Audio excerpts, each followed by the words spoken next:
आज की कहानी शुरू करते हैं। भारतीय खुफिया एजेंसी इंटेलिजेंस ब्यूरो यानी आईबी के सहायक तकनीकी सूचना अधिकारी चेतन प्रकाश गलाना बीती 14 फरवरी को 2 दिन की छुट्टी पर दिल्ली से अपने घर कोटा जिले की रामगंज मंडी आए थे। दिल्ली में वह अकेले रहते थे। उनके माता पिता रामगंज मंडी में और पत्नी अनीता 2 छोटे बेटों के साथ झालावाड़ में रहती थी। चेतन आमतौर पर महीने में 1 से 2 बार छुट्टी पर घर आ जाते थे। जब भी वह घर आते तो रामगंज मंडी में रहने वाले माता पिता से मिलने जरूर जाते थे। उस दिन भी वह रामगंज मंडी में अपने घर वालों से मिलकर शाम 6 बजे की ट्रेन से झालावाड़ के लिए रवाना हुए थे। उन्हें करीब 1 घंटे में झालावाड़ पहुंच जाना चाहिए था। जब रात 8 बजे तक चेतन घर नहीं पहुंचे तो उनकी पत्नी अनीता ने अपने रिश्तेदारों को फोन करके चेतन के बारे में बताया। अनीता के कहने पर झालावाड़ की गायत्री कॉलोनी में रहने वाले रिश्तेदार मनमोहन मीणा ने चेतन की तलाश शुरू की। इसी खोजबीन में रात करीब 8:30 बजे चेतन झालरापाटन भवानी मंडी मार्ग पर रेलवे की रलायता पुलिया के पास बेहोश पड़े मिले। मनमोहन मीणा ने अनीता को चेतन के अचेत पड़े होने की सूचना दी। इसके बाद रिश्तेदार बेहोश चेतन को ईआरजी अस्पताल ले गए। जांच के बाद डॉक्टरों ने चेतन को मृत घोषित कर दिया। संदिग्ध मौत का मामला होने की वजह से अस्पताल से पुलिस को सूचना दी गई। पुलिस ने अस्पताल पहुंचकर शव का निरीक्षण किया, लेकिन शरीर पर चोट का कोई निशान नहीं मिला।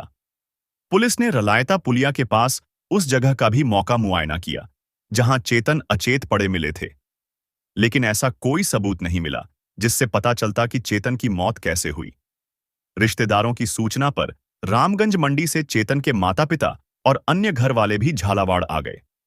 चेतन के पिता महादेव मीणा ने झालावाड़ के थाना सदर में बेटे की संदिग्ध मौत का मामला दर्ज करा दिया। पुलिस ने सीआरपीसी की धारा 174 में मामला दर्ज कर जांच शुरू की। पुलिस ने 15 फरवरी को चेतन के शव का मेडिकल बोर्ड से पोस्टमार्टम कराया। पोस्टमार्टम के बाद चेतन का विसरा जांच के लिए विधि विज्ञान प्रयोगशाला भेज दिया। खुफिया अधिकारी की मौत का मामला होने के कारण पुलिस हर एंगल से जांच कर रही थी। इनमें 3 मुख्य बिंदु थे। पहला हार्ट अटैक, दूसरा मर्डर स्टोरी आत्महत्या और तीसरा हत्या। चेतन के शरीर पर चोट या हाथापाई के कोई निशान नहीं मिले थे। पोस्टमार्टम रिपोर्ट में भी ऐसा कुछ नहीं बताया गया जिससे मौत का रहस्य खुलता। अब पुलिस के सामने सवाल यह था कि चेतन जब ट्रेन से झालावाड़ आ रहे थे तो वह रलायता पुलिया कैसे पहुंचे और उनकी मौत कैसे हुई। पुलिस कई दिनों तक इन सवालों के जवाब तलाशने की कोशिश करती रही, लेकिन कोई ऐसी महत्वपूर्ण जानकारी नहीं मिली जिससे चेतन की मौत के कारणों का पता चल पाता। इस बीच चेतन के पिता महादेव मीणा ने अदालत में इस्तगासा दायर कर दिया। इस्तगासे में कहा गया कि चेतन की सुनियोजित तरीके से हत्या की गई है। इस पर अदालत ने पुलिस को चेतन की हत्या का मुकदमा दर्ज करने के आदेश दिए। तब तक चेतन की हत्या को 3 महीने हो चुके थे। अप्रैल के दूसरे सप्ताह में झालावाड़ के सदर थाने में अज्ञात लोगों के खिलाफ आईबी ऑफिसर चेतन प्रकाश गलाना की हत्या का मुकदमा दर्ज कर लिया गया। एसपी आनंद शर्मा ने चेतन की हत्या के मामले का खुलासा करने के लिए एडिशनल एसपी छगन सिंह राठौड़ के नेतृत्व में सदर थाना प्रभारी Sanjay Meena, ASI Ajit Moga, head constable Madan Gurjar, Kundar Rathore, Mahendra Singh, Hemant Sharma और कुछ कांस्टेबलों की टीम गठित की। पुलिस की इस टीम ने चेतन प्रकाश की दिनचर्या के बारे में पता लगाया। इसके बाद उनके दोस्तों, परिचितों और दुश्मनी रखने वालों को चिह्नित करके उनसे पूछताछ की। इंटेलिजेंस ब्यूरो के दिल्ली कार्यालय में चेतन प्रकाश के साथी कर्मचारियों से भी पूछताछ की गई। पुलिस टीम ने रामगंज मंडी, झालावाड़ रेलवे स्टेशन और रलायता पुलिया के आसपास घटनास्थल का कई बार दौरा करके तथ्यों का पता लगाने का प्रयास किया। साइबर टीम ने कई जगह के मोबाइल टावरों का रिकॉर्ड निकलवाया। साथ ही चेतन के घर परिवार की पूरी जानकारी प्राप्त करके घर वालों से भी पूछताछ की गई। जांच पड़ताल में यह बात सामने आई कि चेतन के अपनी पत्नी अनीता के साथ संबंध अच्छे नहीं थे। इसके बाद पुलिस ने तकनीकी जांच और मुखबिरों की मदद से चेतन की मौत की कड़ियां जोड़नी शुरू की। लंबी चली जांच पड़ताल के बाद 25 जून को पुलिस ने आईबी ऑफिसर चेतन प्रकाश की हत्या के मामले में उनकी पत्नी अनीता को गिरफ्तार कर लिया। अनीता से की गई पूछताछ में चेतन की हत्या की पूरी तस्वीर सामने आ गई। जांच में पता चला कि चेतन की हत्या पुलिस कांस्टेबल प्रवीण राठौड़ ने अपने साथियों के साथ मिलकर सुनियोजित तरीके से की थी। चेतन की पत्नी अनीता भी पति की हत्या में शामिल थी। कांस्टेबल प्रवीण के चेतन की पत्नी अनीता से अवैध संबंध थे। इन संबंधों को लेकर चेतन का अपनी पत्नी अनीता से कई बार विवाद भी हुआ था। चेतन को शक था कि छोटा बेटा उसका नहीं, बल्कि प्रवीण का है। चेतन ने छोटे बेटे का डीएनए टेस्ट कराने की बात कही थी। इससे अनीता और प्रवीण को अपने अवैध संबंधों का राज खुलने का डर था। इसी वजह से उन्होंने चेतन को रास्ते से हटाने का फैसला किया। कांस्टेबल प्रवीण राठौड़ ने अपने साथियों के सहयोग से चेतन को मौत के घाट उतारने के लिए 5 प्रयास किए थे। 3 बार की असफलता के बाद चौथी बार चेतन को दिल्ली में उनके घर पर मारने की योजना बनाई गई, लेकिन उसमें भी कामयाबी नहीं मिली। अंततः 5वीं बार वे चेतन को मौत की नींद सुलाने में कामयाब हो गए। कांस्टेबल प्रवीण राठौड़ पहले झालावाड़ पुलिस की स्पेशल टीम में तैनात था। बाद में वह प्रतिनियुक्ति पर भ्रष्टाचार निरोधक ब्यूरो यानी एसीबी में चला गया। एसीबी में भी वह झालावाड़ में ही तैनात रहा। पुलिस कांस्टेबल होने के कारण प्रवीण को आपराधिक पैंतरों की अच्छी जानकारी थी कि हत्या के मामले को साधारण मौत में कैसे दर्शाया जाए, वह अच्छी तरह जानता था। इसके लिए उसने चेतन का अपहरण किया और उसे कैटामाइन इंजेक्शन की हैवी डोज देकर मौत की नींद सुला दिया। कैटामाइन इंजेक्शन प्रतिबंधित नशीली दवा है। यह बाजार में खुले तौर पर नहीं मिलती। कैटामाइन इंजेक्शन अस्पतालों और चिकित्सा संस्थानों में ही काम आता है। खास बात यह कि पोस्टमार्टम रिपोर्ट में भी इस इंजेक्शन के बारे में पता नहीं चल पाता। पुलिस ने व्यापक जांच पड़ताल के बाद चेतन की हत्या के मामले में उसकी पत्नी अनीता के साथ साथ अन्य आरोपियों को भी गिरफ्तार कर लिया। इन आरोपियों से की गई पूछताछ और पुलिस की जांच में चेतन की हत्या की जो कहानी सामने आई वह इस तरह है। झालावाड़ में मंगलपुरा रोड पर रहने वाले रमेश चंद का बेटा प्रवीण राठौड़ जब पढ़ता था तभी से अनीता उसे जानती थी। अनीता भी झालावाड़ में रहती थी। पढ़ने लिखने की उम्र में दोनों एक दूसरे को चाहने लगे थे।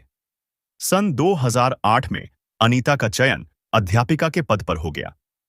उसी साल प्रवीण राठौड़ की नौकरी भी राजस्थान पुलिस में लग गई। सरकारी नौकरी मिल जाने पर प्रवीण का बचपन का प्यार हिलोरे मारने लगा। उसने अनीता के सामने अपने प्यार का इजहार करते हुए शादी का प्रस्ताव रखा, लेकिन परिस्थितियां ऐसी रहीं कि घर वालों की रजामंदी न मिलने से दोनों की शादी नहीं हो सकी। अनीता से शादी न हो पाने से प्रवीण की हसरत मन में ही रह गई। अपनी अधूरी हसरतों को मन में लिए प्रवीण पुलिस की नौकरी करता रहा और अनीता सरकारी स्कूल में शिक्षिका की। बाद में जनवरी 2011 में अनीता की शादी चेतन प्रकाश गलाना से हो गई। अनीता सुंदर भी थी और पढ़ी लिखी भी। वह झालावाड़ के पास असनावर गांव के स्कूल में नियुक्त थी। परेशानी यह थी कि चेतन की नियुक्ति दिल्ली में थी और अनीता की घर के पास ही, इसलिए दोनों को अलग अलग रहना पड़ रहा था। उनके बीच झालावाड़ से दिल्ली की लंबी दूरी थी। चेतन छुट्टी मिलने पर 15 से 20 दिन बाद 1 से 2 दिन के लिए घर आते थे, तभी वह अनीता से मिल पाते थे। नई नई शादी और इतने दिनों का अंतराल दोनों को बहुत खलता था, लेकिन दोनों की ही अपनी अपनी नौकरी की मजबूरियां थीं। उनका गृहस्थ जीवन ठीक ठाक चल रहा था। शादी के कुछ महीने बाद ही अनीता के पैर भारी हो गए। चेतन को पता चला तो वह बहुत खुश हुए। सन 2012 में अनीता ने बेटे को जन्म दिया। पहली संतान के रूप में बेटा पाकर चेतन का पूरा परिवार खुश था। बेटे का नाम क्षितिज रखा गया। क्षितिज समय के साथ बड़ा होने लगा। इस बीच 2011 में ही प्रवीण राठौड़ की भी शादी हो गई। प्रवीण की पत्नी भी पढ़ी लिखी थी। दिसंबर 2014 में प्रवीण की पत्नी का भी सरकारी अध्यापिका के पद पर चयन हो गया। उसकी नियुक्ति भी असनावर के उसी स्कूल में हुई जहां अनीता नियुक्त थी। प्रवीण कई बार पत्नी को स्कूल छोड़ने या स्कूल से वापस लाने चला जाता था। उसी स्कूल में अनीता भी नियुक्त थी। फलस्वरूप अनीता और प्रवीण की फिर से मुलाकातें होने लगीं। इन मुलाकातों का असर यह हुआ कि उनका बचपन और जवानी का प्यार फिर से अपने पंख फैलाने लगा। जल्दी ही दोनों एक दूसरे के निकट आ गए। अनीता को डर था कि उसे प्रवीण के साथ देखकर कहीं उसकी पत्नी और दूसरे लोग गलत न सोचने लगें, इसलिए अगस्त 2015 में रक्षाबंधन पर अनीता ने प्रवीण को राखी बांधी और पति चेतन प्रकाश से उसका परिचय धर्म भाई के रूप में कराया। प्रवीण की पत्नी और अनीता के एक ही स्कूल में अध्यापिका के पद पर तैनात होने से चेतन को किसी तरह का कोई संदेह नहीं हुआ। वह पहले की तरह ही अनीता पर भरोसा करते रहे। अपनी नौकरी की वजह से चेतन झालावाड़ में नहीं रह सकते थे। प्रवीण ने चेतन की इस मजबूरी का फायदा उठाया। अनीता और प्रवीण की मुलाकातें गुल खिलाने लगीं। उन दोनों के बीच शारीरिक संबंध बन गए। जनवरी 2017 के बाद वे लगभग रोजाना ही एक दूसरे से मिलने लगे। उस समय अनीता गायत्री कॉलोनी, झालावाड़ स्थित अपने माता-पिता के घर रह रही थी। जून 2017 में प्रवीण ने अनीता को झालावाड़ के हाउसिंग बोर्ड में 35 लाख रुपए का नया मकान दिलवा दिया। मकान के पैसे अनीता ने दिए। चर्चा है कि प्रवीण ने अनीता को मकान दिलवाने में दलाली के 10 लाख रुपए खुद रख लिए थे। अनीता हाउसिंग बोर्ड के नए मकान में रहने लगी। प्रवीण इस मकान में बेरोकटोक आने जाने लगा। वहां उसे रोकने वाला कोई नहीं था। बेटा 5 साल का था। चेतन प्रकाश महीने में 1-2 बार ही आते थे। कभी कभार चेतन के माता पिता भी बहू के पास आ जाते थे। वे भी 1-2 दिन रुककर चले जाते थे। प्रवीण ने अनीता से बातें करने के लिए उसे एक मोबाइल और सिम अलग से दिलवा रखी थी। प्रवीण से वह इसी फोन पर बात करती थी। इसी दौरान अनीता गर्भवती हो गई। अकेली रह रही बहू के घर में प्रवीण का बेरोकटोक आना जाना चेतन के माता पिता को अच्छा नहीं लगता था। उन्होंने प्रवीण को साफ कह दिया कि वह तभी आया करे जब चेतन घर में हो। उन्होंने यह बात चेतन को भी बताई।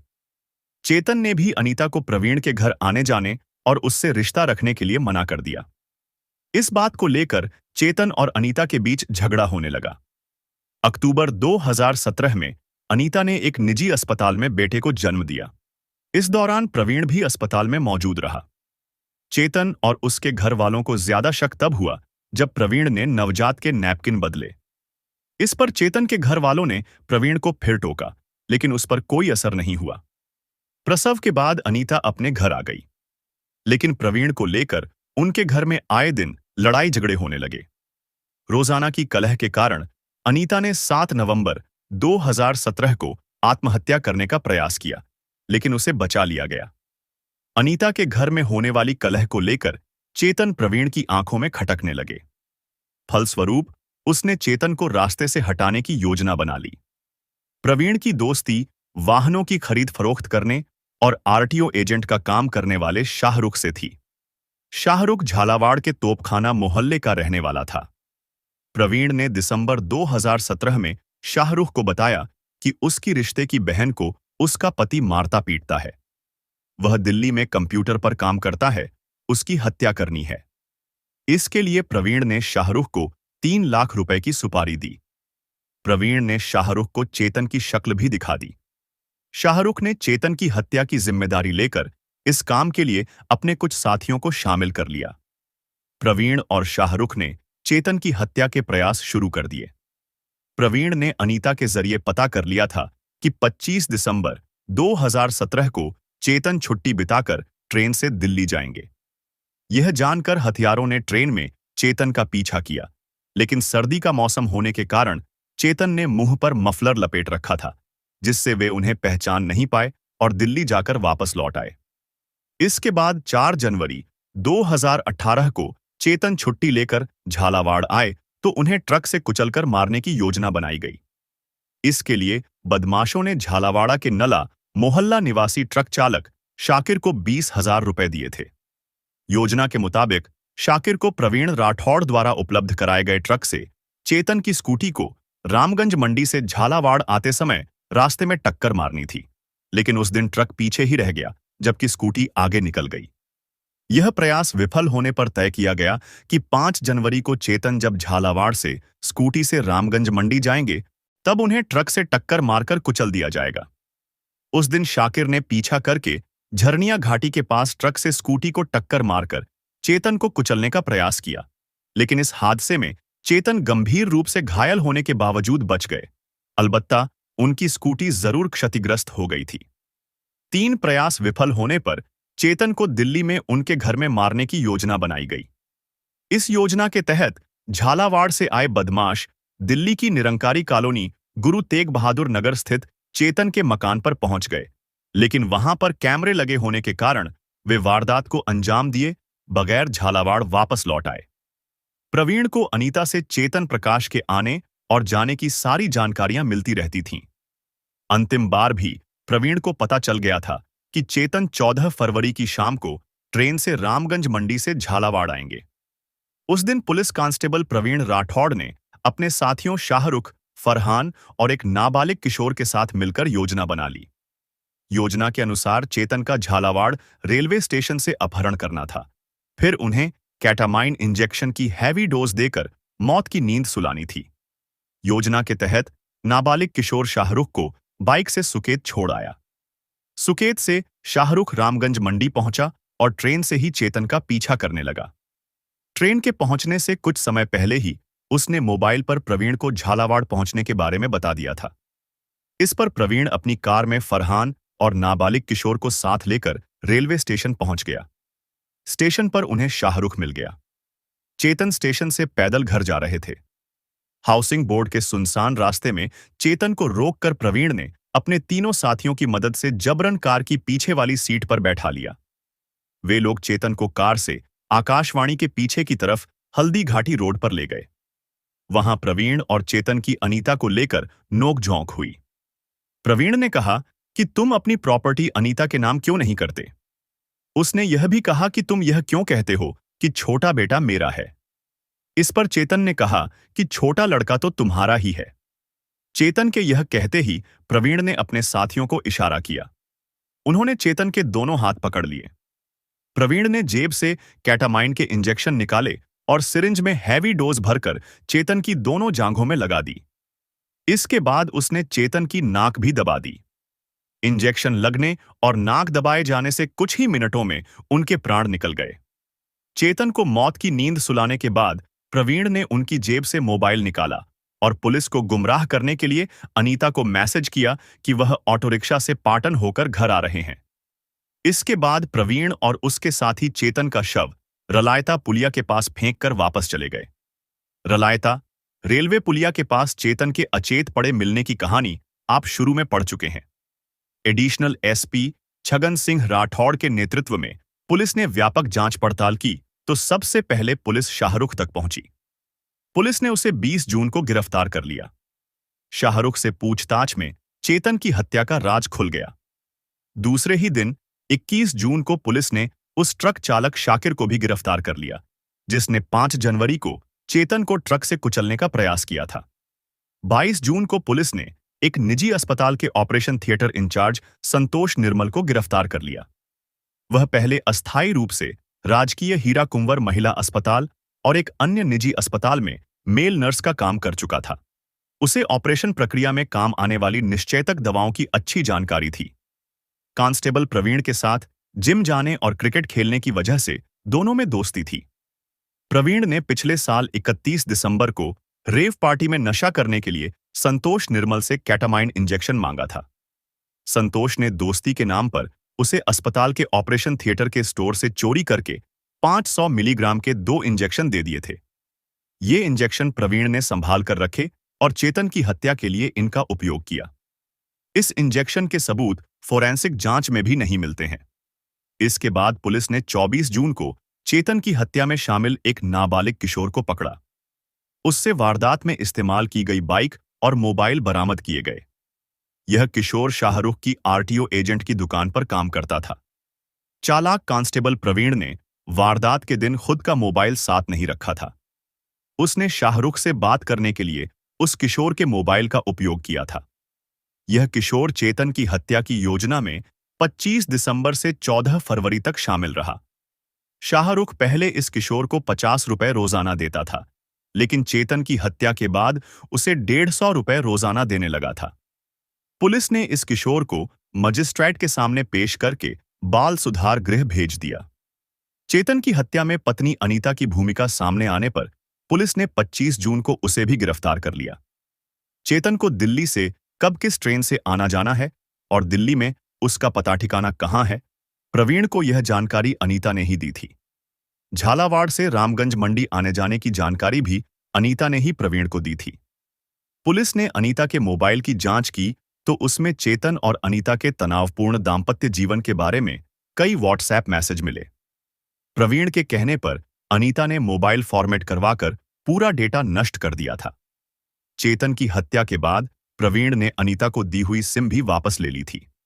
अनीता से पूछताछ में पता चला कि प्रवीण उसके प्यार में इतना डूब गया था कि चेतन से बेइंतहा नफरत करने लगा था। वह नहीं चाहता था कि अनीता किसी और से बात करे या संबंध रखे। उसने अनीता से कहकर उसके पति के साथ फेसबुक पर पोस्ट किए हुए फोटो भी हटवा दिए थे। वह अनीता से कहता था कि अगर उसने उसका साथ नहीं दिया तो वह आत्महत्या कर लेगा। ऐसे में अनीता सही गलत का फैसला नहीं कर पाती थी और प्रवीण के कहे मुताबिक उसका साथ देती थी। चेतन की हत्या के बाद भी अनीता व प्रवीण के संबंध पहले जैसे ही बने रहे। प्रवीण उसे कहता रहा कि पोस्टमार्टम और विसरा की जांच में कुछ नहीं आएगा। इस दौरान दोनों ने कुछ कानूनविदों से भी मशविरा किया था। अनीता ने पुलिस को बताया कि उसके पति चेतन को छोटे बेटे रिवान पर शक था कि वह उसकी पैदाइश नहीं है। इस बात पर घर में कई बार लड़ाई हुई। इस पर चेतन व उसके परिजनों ने बच्चे का डीएनए टेस्ट कराने की बात कही थी। इससे अनीता व प्रवीण के अवैध संबंधों का राज खुलने का डर था, इसलिए उन्होंने चेतन को रास्ते से हटाने का फैसला किया। पुलिस ने 28 जून को झालावाड़ निवासी फरहान को भी गिरफ्तार कर लिया। वह वारदात के बाद से फरार चल रहा था। फरहान भी चेतन की हत्या के मामले में प्रवीण व शाहरुख के साथ था।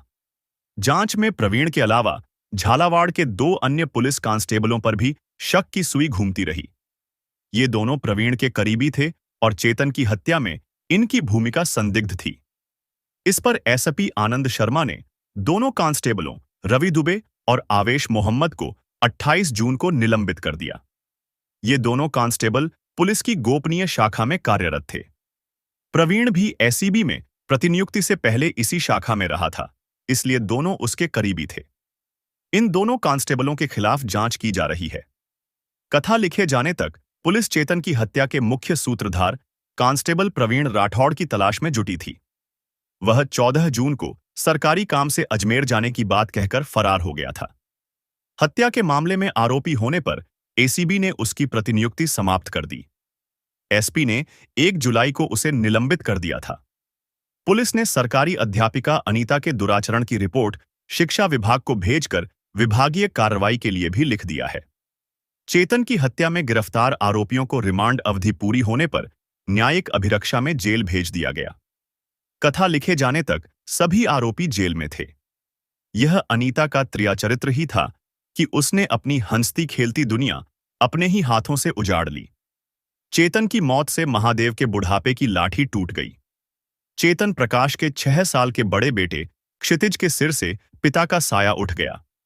8 महीने का छोटा बेटा रिवान भी मां के साथ जेल में है।